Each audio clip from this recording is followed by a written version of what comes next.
So we're looking at the Pentium Pro system again. I have a couple options for video card, but I also found in my collection this odd little Creative Labs audio card.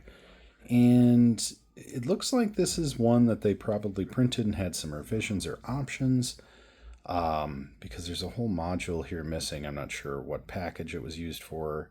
I'm guessing some sort of a specialty speaker out. Gonna have to bend a pin back for the CD in, but that's not a big deal. But I actually don't know anything about this. So curious to see, one, if it works, and two, if it does work, if it's any good or better than our onboard sound. So we're going to give that a shot.